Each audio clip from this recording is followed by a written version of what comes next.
depending upon where you are in the world, and welcome to the latest installment in the Black Hat Webcast series.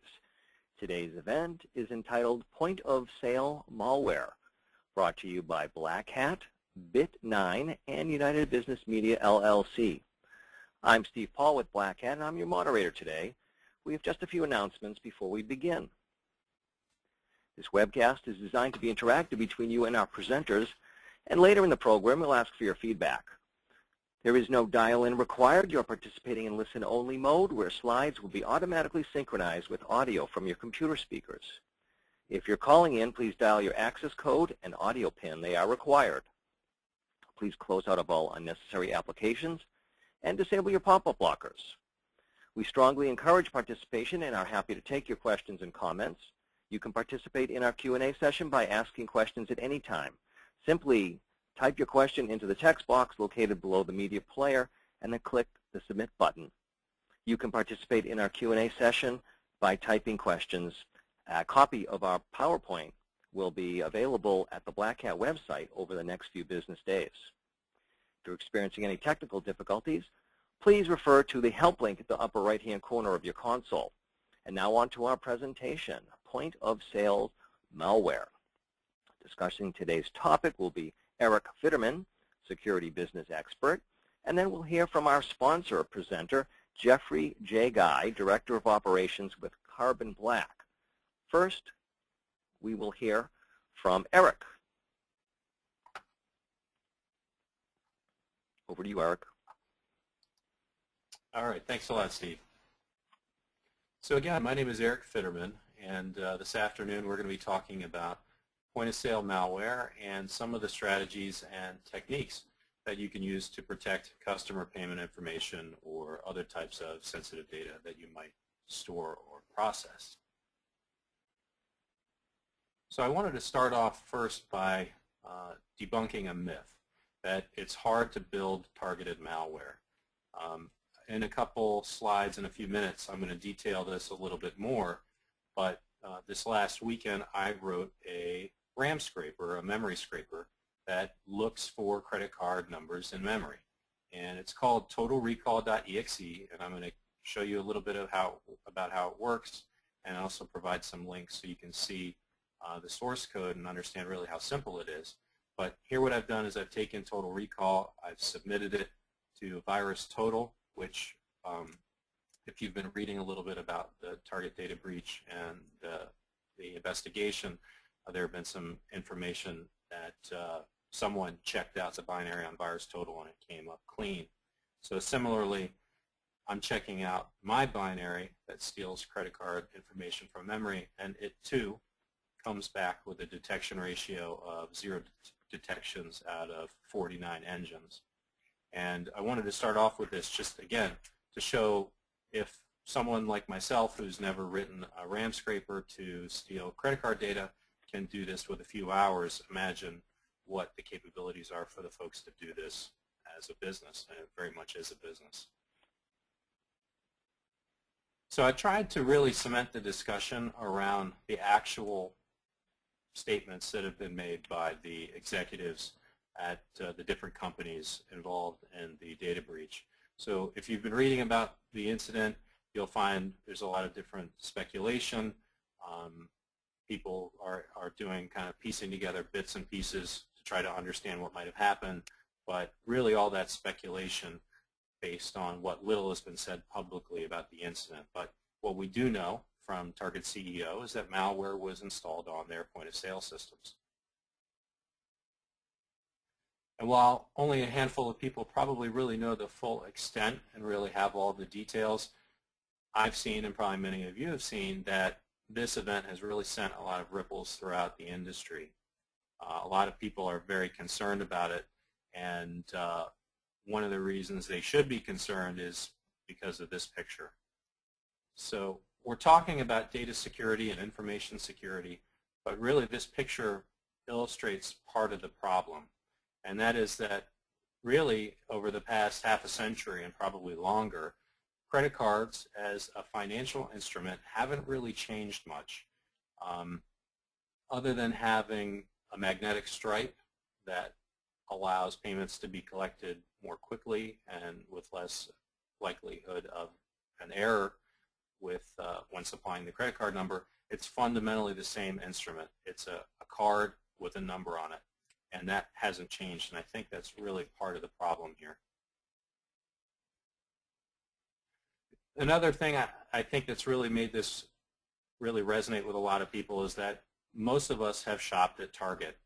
We're talking about the second largest retailer in the United States, and I think because of that, this event has really been very personal for a lot of people. Whether you're a customer or a manager or an executive with a business, everyone can relate to the fact that their information very well might have been in there. And I think that's what's really made this get as much attention as it has, in addition to just the size and scope of what happened. And although we're discussing a very specific type of retail environment, a lot of the things that we're going to be talking about, the same rules apply for protecting other types of critical information.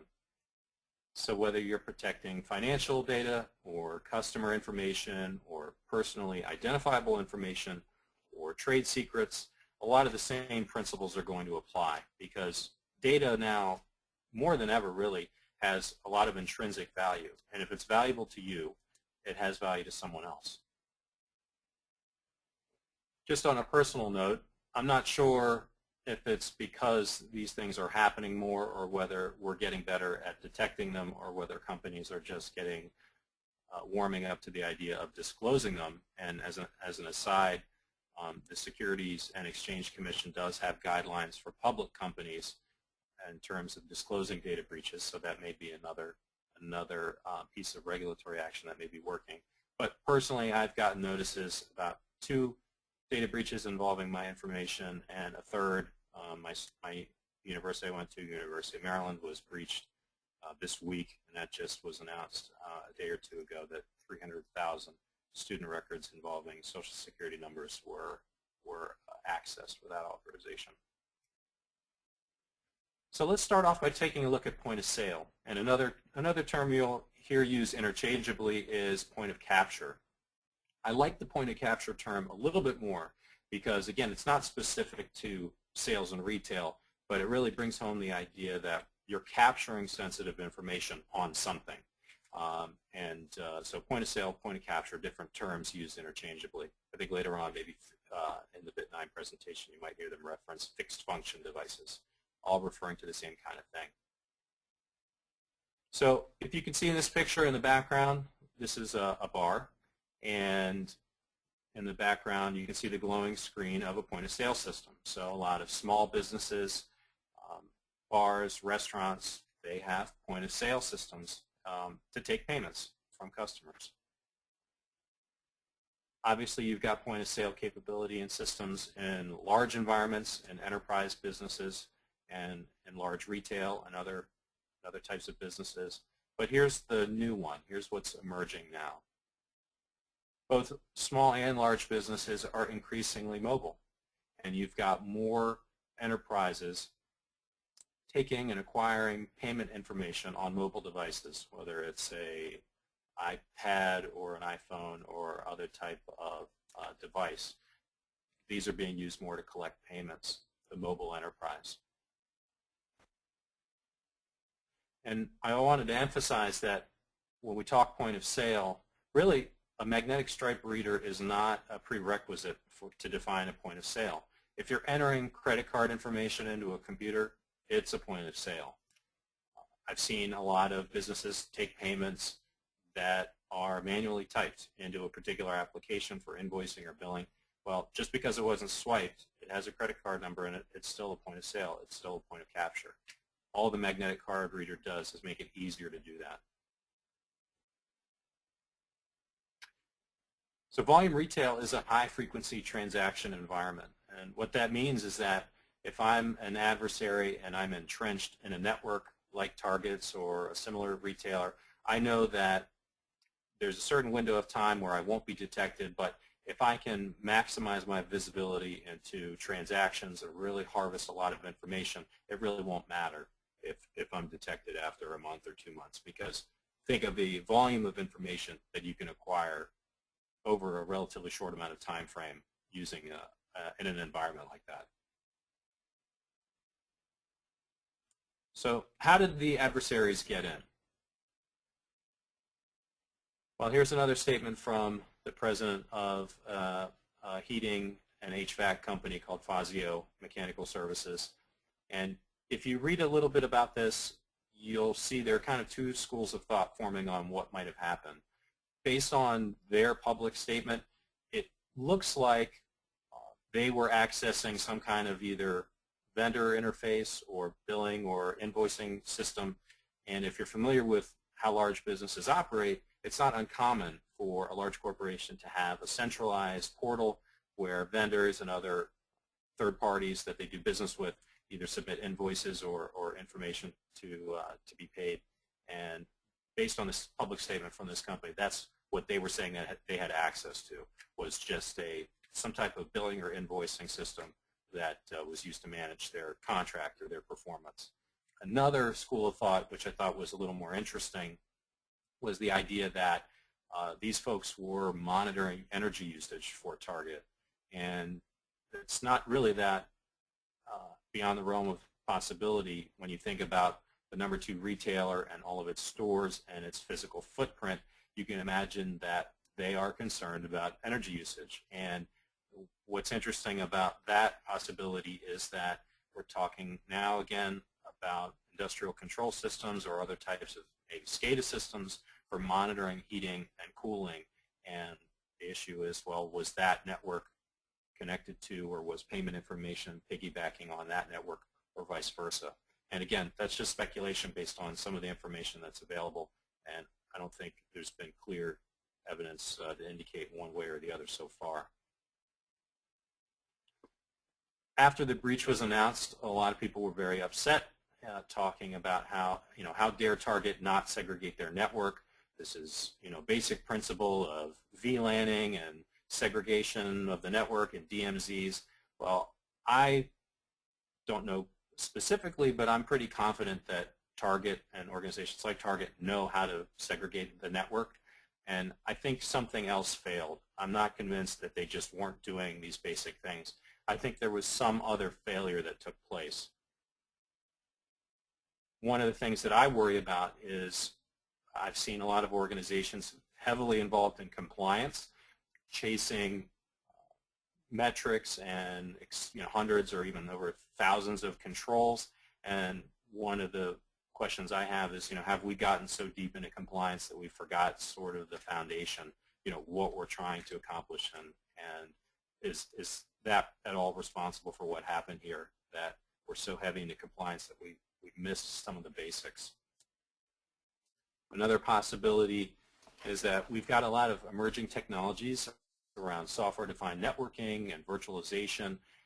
These are new concepts, and it wouldn't be hard to imagine that there was either some misconfiguration or some new capability or technology, and maybe it wasn't configured right, or maybe it didn't fit with a piece of infrastructure that had existed before.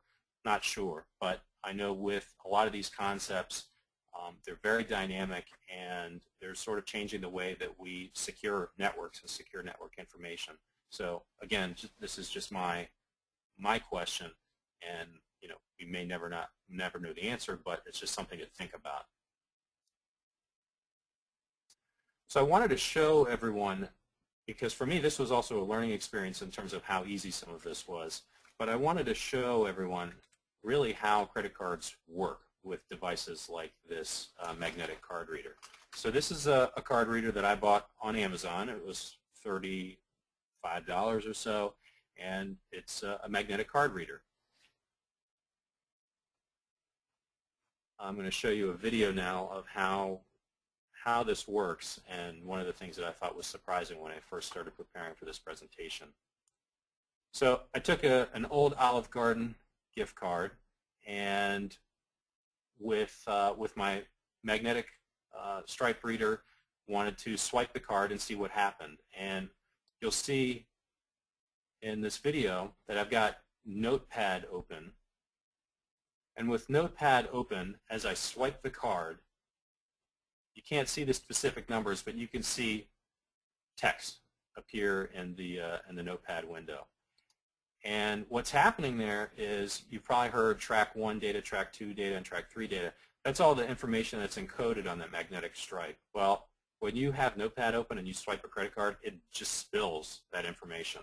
So you can actually see the encoded attributes for the credit card number, as well as the account holder's name, the expiration date, and other security attributes. And if anyone out there can read that, you're more than welcome to clone my Olive Garden card for a meal on me. The joke would be on you, though. So here's a little better picture of that. So you can see a %B in that window. That's, you might hear it referred to as a sentinel, but it's a marker. It's something you can look for that tells you what is about to follow is credit card information. You can see my name. This was not for the Olive Garden card. This is for one of my actual credit cards. And then the expiration year for my credit card. And again, I just wanted to include that because it brings home the idea that really a credit card reader is just an input device. It just does what a human would do in terms of inputting payment data to reduce errors and make it faster. So that's why it really, again, doesn't matter. A Stripe reader doesn't define a point of sale. It just expedites that process.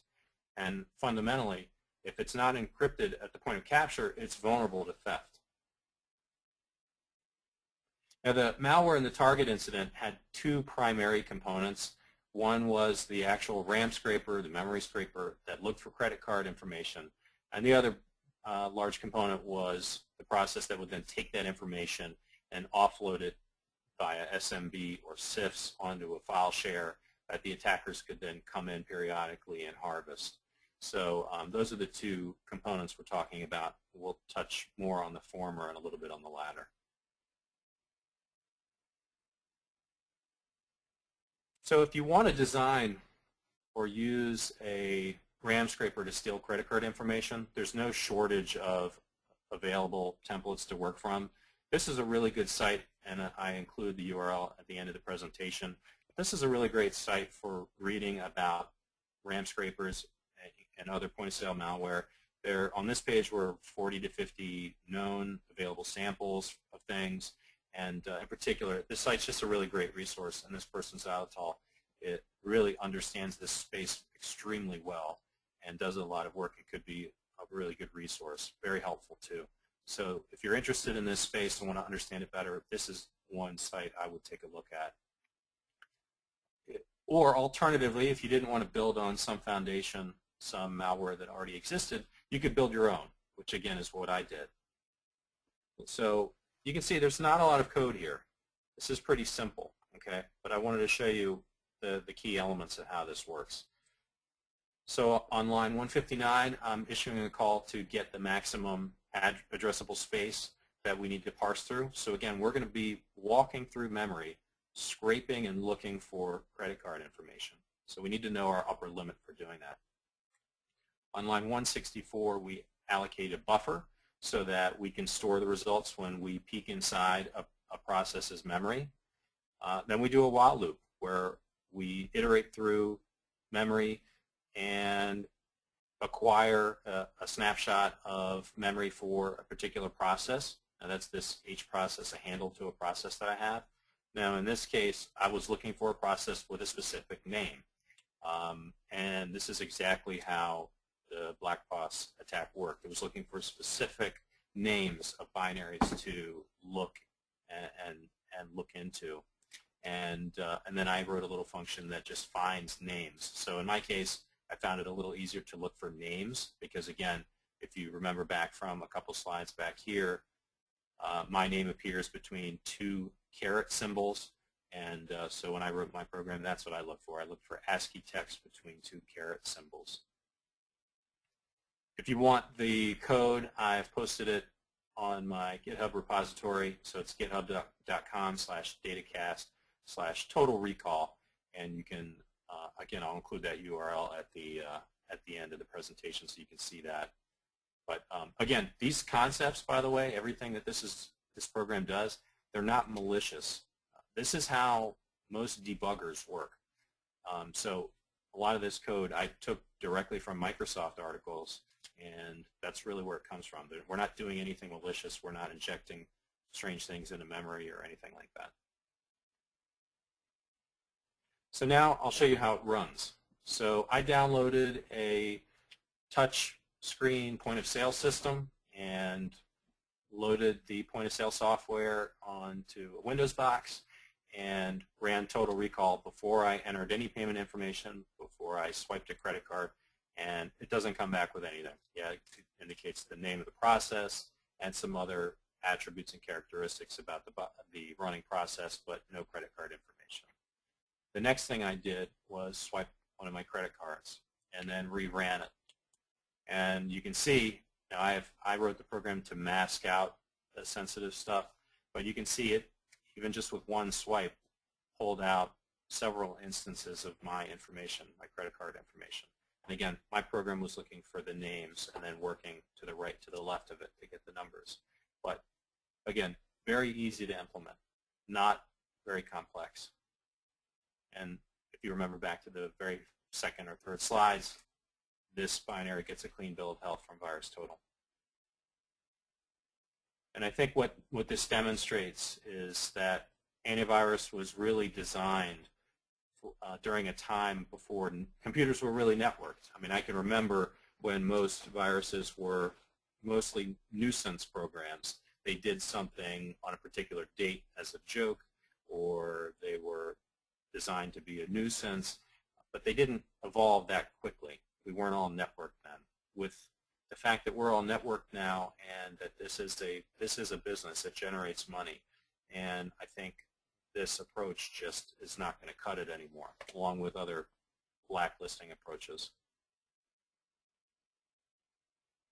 Real quick, I also wanted to mention I've done a lot of work with pass the hash. These two techniques are very closely related, although pass the hash is concerned more with injecting things into memory, and RAM scrapers are more concerned with parsing things out of memory. But nonetheless, they're both related because they have to do with manipulating sensitive information in memory. Although there are some newer techniques that help reduce the risk of some of these exploits. But again, I just wanted to mention it because they both deal with memory type exploits. One of the other things that you'll see if you're familiar with point of sale systems is that they run on Windows. So if you can see at the very bottom of the screen, this particular point of sale software runs on Windows 2000, Windows XP Pro, and Windows 98. So you're talking about a convergence of two key problems. One, that you're accepting credit card information, which immediately creates an attractive target for theft. And to compound that problem, you're talking about legacy systems that have plenty of well-known exploits and vulnerabilities. So those two things together create a very dangerous environment. And again, I don't know the specifics about Target's environment, but some of the information I found indicates that they might be using a specific type of Windows to run their point-of-sale software. So what can you do about all this? Well, the first step is really to reduce your exposure. And I think one of the best ways to do that is to really understand that your sensitive information that you process, that you store, is an asset and it's a liability. And if you don't absolutely 100% need it to do your business, to do whatever it is that your core business function, you need to get rid of it. And although it's not strictly in the point of sale realm, but there are systems, for example, if you take payments online, you can use APIs and integration points from PayPal and services like Stripe to at least offload, for example, the processing of credit card information to a third party. And this is key because then you don't have to worry about how to secure the information that you saved. It's saved somewhere else, and you can focus on what you're trying to do. In this case, if you're in a retail or you're generating revenue, you can focus on the sales and not about compliance around how to protect all that information you collect. And this is something I raised on an interview this week about the University of Maryland data breach. Again, they've been using Social Security numbers as unique identifiers for decades, probably even longer, and that's just not suitable in today's climate. I think it's also important to really have a really good understanding of where your sensitive data goes. Where is it processed? Where is it stored? What it touches? Even to the point of really mapping out all the different systems, all the different types of information, sensitive data that you have. And hopefully it doesn't look like this in particular, because this is a energy industry diagram. But if you mapped that visual out and it looks something like this, that just helps you realize how complex the picture is. And again, if it does end up looking burdensome, that's probably why things are getting lost in compliance, because when things get this complex, we have to focus on the basics of what we're really capable of doing. Another key action is to encrypt at the point of capture. So this recommendation, along with something like chip and pin, eliminates the problem of this information sitting in memory to begin with. And again, that comes down to device security, but that prevents it from the sensitive information from hitting vulnerable or soft targets like Windows 98. And I think, again, really focusing on and acknowledging that organizations, we're just not going to be able to address everything. And that's the issue I primarily have with compliance, is that the model is we have 1,000 things to do and we'll do all of them. And really, I don't think that's realistic. And even thinking about those 1,000 things gets us far away from our foundations. And so I think one of the things organizations can do is really set some standards that are achievable, that really you can realistically address, so that you don't lose sight of what it is you're trying to protect. On the detection and response side, I've seen this working a lot of incidents. Your domain infrastructure is going to work against you. Microsoft Active Directory environments can be great, but all too often attackers and adversaries use pass the hash, they use file shares, they use domain admin credentials, all of the things that are sort of baked in to the environment to traverse laterally and evade detection. This is a quick reference to that prior slide. There's some work Brian Krebs did trying to understand how, again, in that second phase of the attack, how the information was siphoned off to a file share. He determined or was exploring whether that was due to a built-in account on another piece of software. And there's some discussion on that page whether that's still the case or not. And again, they're not very advanced, but RAM scrapers do need to be persistent. So you're going to see them either, if you want to look for them, you need to look for them when they're starting up, or look for them when they're running as services. And there's an asterisk there because that's, in the target case, that's what was happening. And then looking for the command and control. Is your payment network reaching out to a unaffiliated box somewhere else? That's, again, the kind of indicator that you want to look for something like this. And I guess on that note, again, from my perspective, the sophistication of the actual malware, of the exfil, is not really the impressive piece, I guess. It's the initial infection vector. It's the, was it a watering hole attack, or how did they compromise the supply chain to get their way into target in the first place? And that's also the part that seems to be lesser understood in this whole situation. So some resources, kernelmode.info, a lot of great resources on RAM scrapers, some of the things that we've talked about here. If you want to learn more about that topic, that seems to be definitely the place to go. Brian Krebs' security blog, Krebs on Security, he covers a lot of these topics. He, I think, broke the story about Target before Target did. So he's very active in this space and has a lot of great stuff on his site. Along with Dell SecureWorks, you can find their paper, their white paper on Brian Krebs' site. And again, if you want to look at the source code for the little demo RAM scraper, you can find that on my GitHub page. And that's it. Okay. Thanks very much, Eric. Excellent presentation. Just let the audience know that we will be answering questions after our second presenter. Our sponsor presenter, Jeffrey J. Guy, Director of Operations with Carbon Black, is here to join us. And so I'm going to give controls over to JJ and take it away.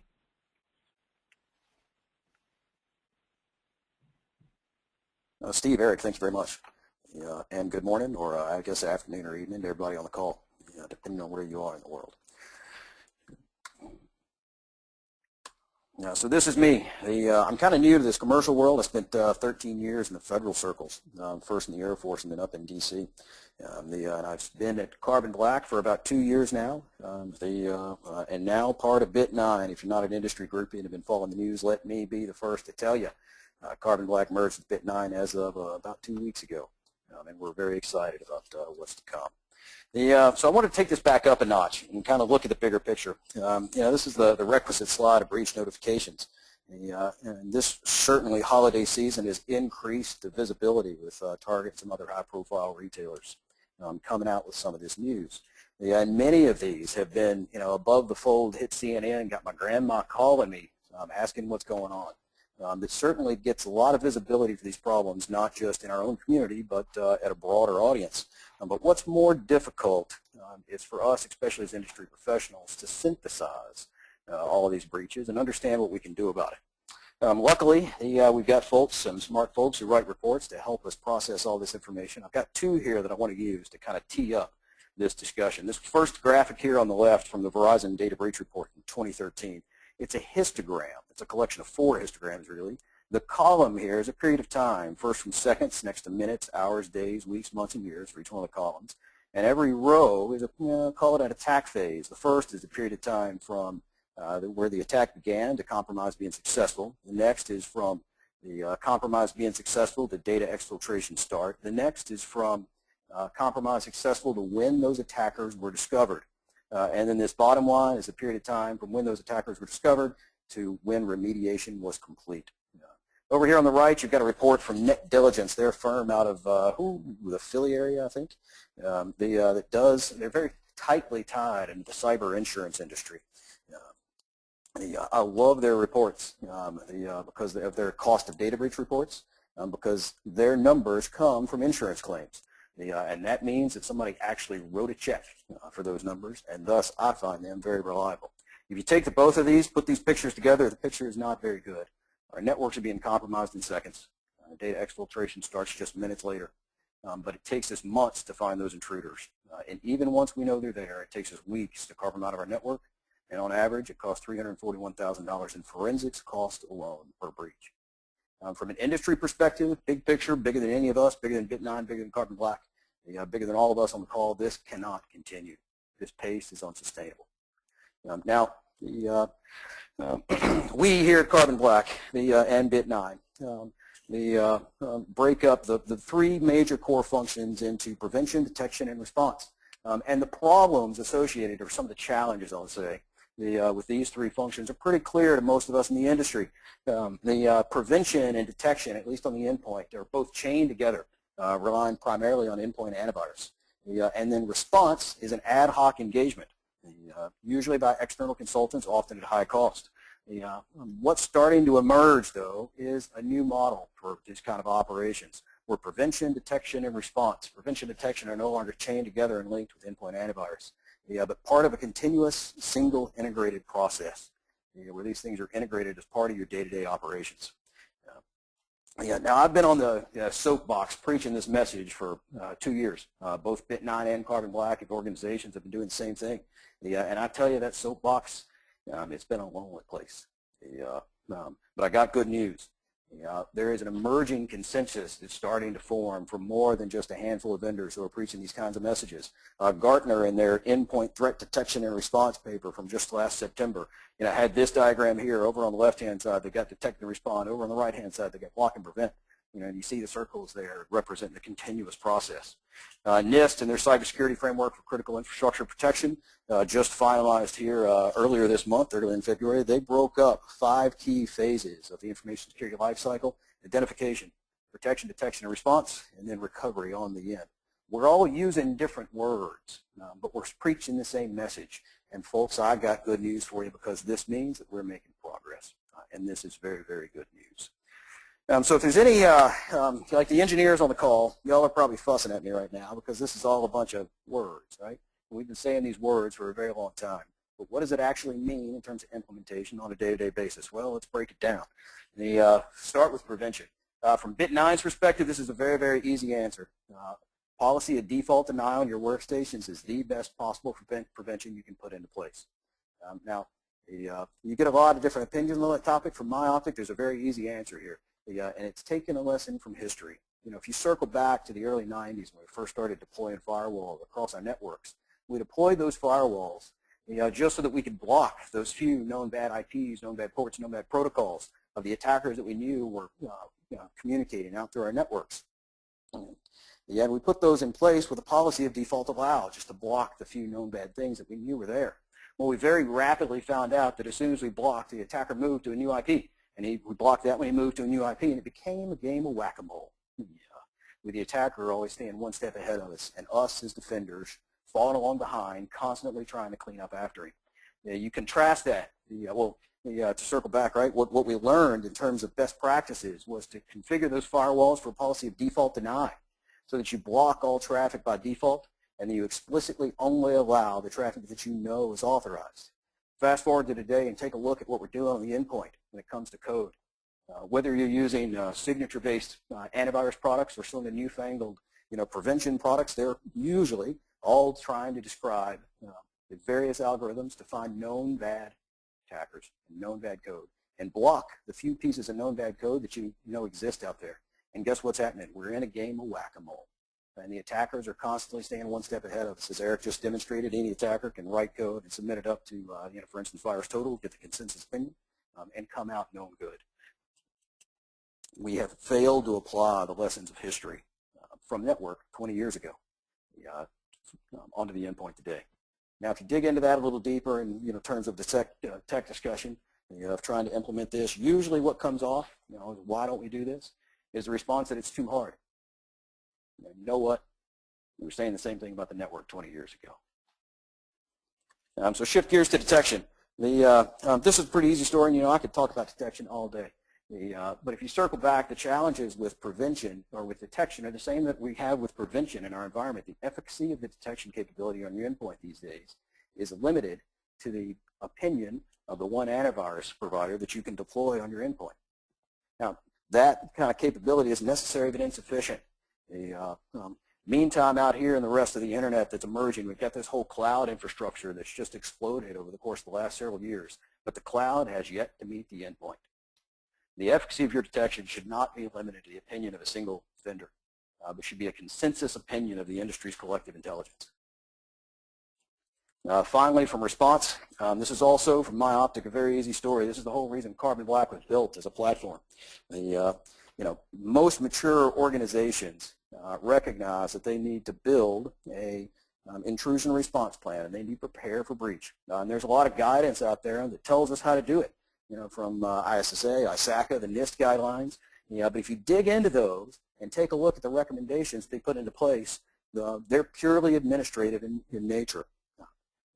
Command and control, who talks to who, responsibilities, communication channels, accountability, et cetera, et cetera, et cetera. The most technical recommendations included in there are how to pack a flyway kit and what's in it to make sure that you've got your gear to do forensics imaging ready to go, and you don't have to rummage around the office looking for it. But let's be very clear about one thing. Traditional intrusion responders who come in as an external consultants team, those guys use low-level forensics, disk and memory artifacts, not because it's the best data source, but because it's the lowest common denominator. As an external consultant rolling into an organization you've never been in before, you have no choice but to rely on the lowest common denominator. But if you are preparing your organization for breach, and you know you're going to be compromised, and you're going through the trouble to put into place all the administrative controls, why do we still accept the lowest common denominator for the technical resource?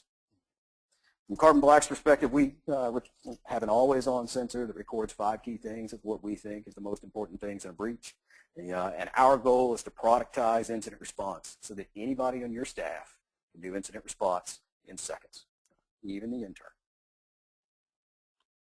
All right, so bottom line, what does that mean? From a traditional security, the prevention, the capability of your prevention is dependent on the one the vendor that you've got deployed on the endpoint, the AV. Detection, likewise. And then response is expensive and time-consuming, usually accomplished with a team of very expensive external consultants. Contrast that with this emerging security bottom line. From a prevention standpoint, default, if you buy into the default to 9, you can manage to get that deployed across your network. Most likely that malware never runs.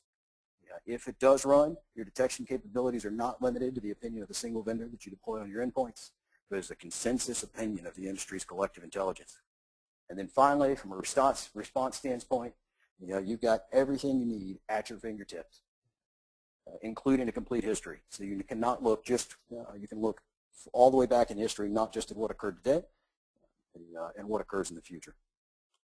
So if we circle that back to black POS here, I've got some screenshots, but I can just show you real quick. This is the Carbon Black dashboard, and a full demo takes a little longer period of time.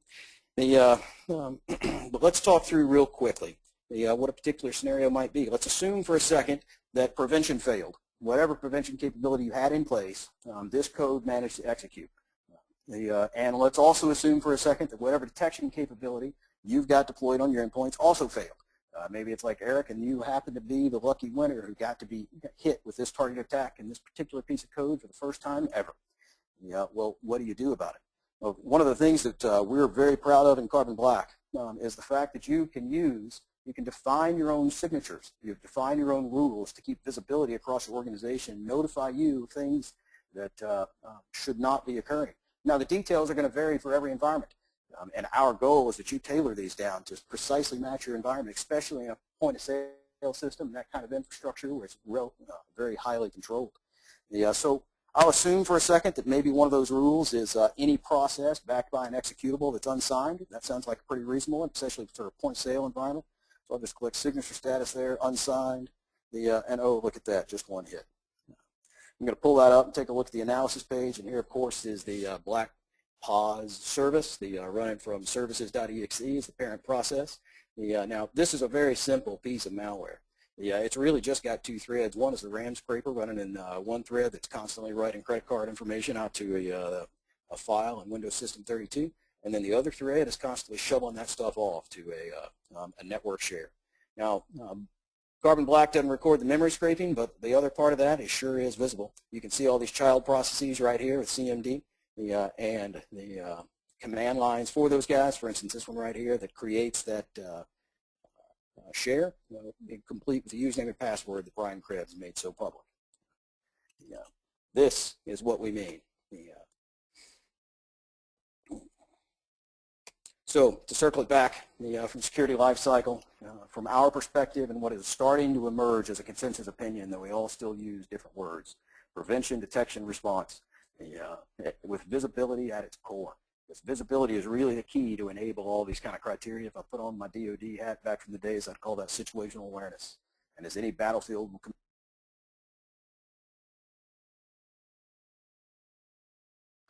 prevention provided by bit 9, default to 9 is the best possible prevention capability you can deploy. And then finally, detection and response from Carbon Black. Thank you for your time. If you're at RSA next week, come out and see us. Sorry, Steve. Thank you very much, JJ. Excellent presentation.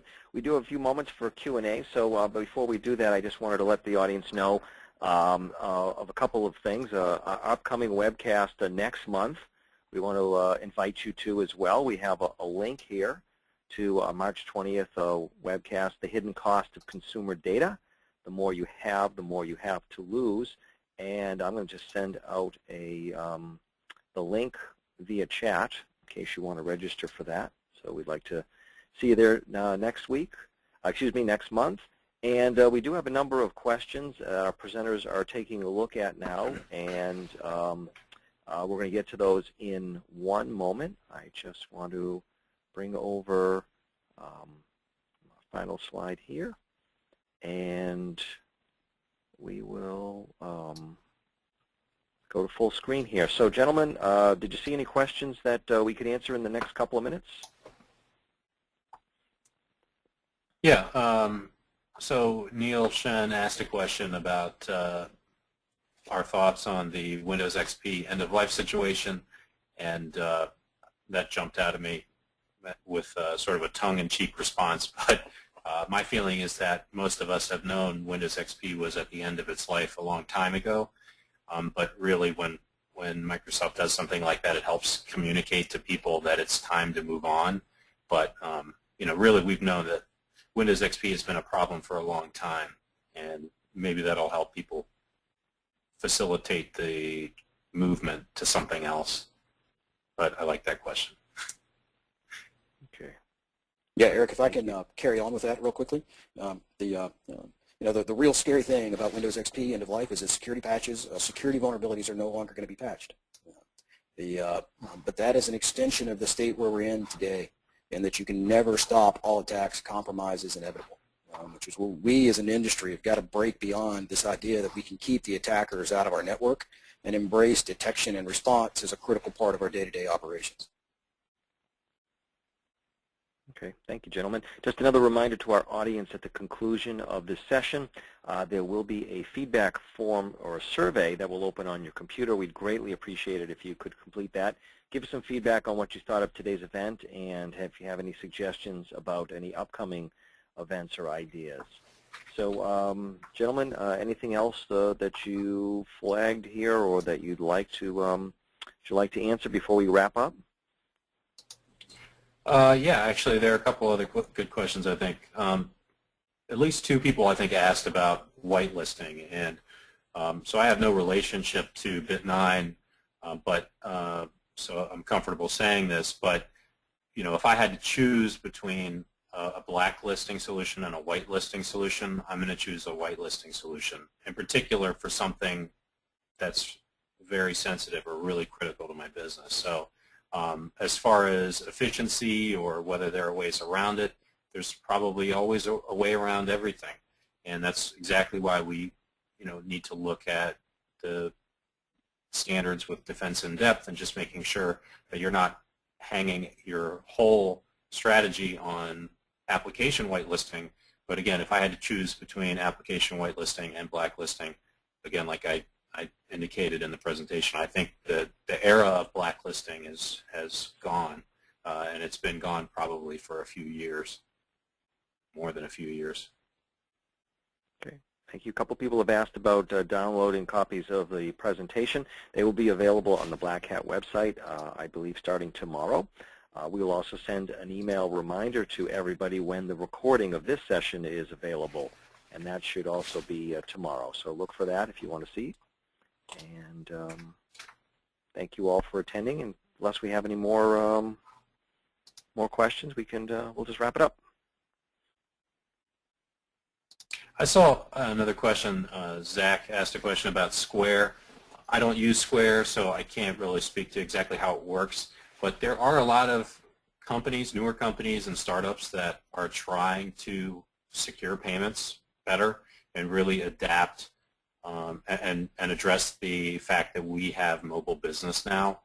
Again, large and small enterprises are doing more business on mobile devices. So I think Square is one I would look at, and I think other payment providers, I don't remember, I think PayPal might have their own. I don't remember if they work with Square, but there are a lot of companies doing some interesting things, and they seem to be doing the right stuff.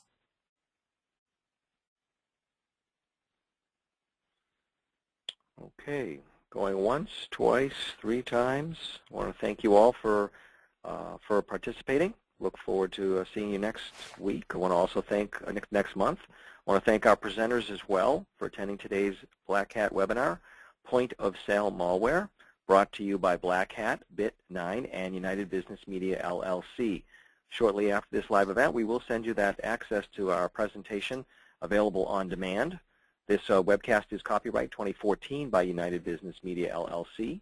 Presentation materials are owned by or copyright, if that is the case, by Black Hat, Bit9, and United Business Media, LLC, who are solely responsible for its content. Individual speakers are solely responsible for their content and their opinions. And on behalf of our expert guests, Eric Fitterman, security business expert, and Jeffrey J. Guy, Director of Operations with Carbon Black and Bit9. We want to thank you all for your time, and have a great day.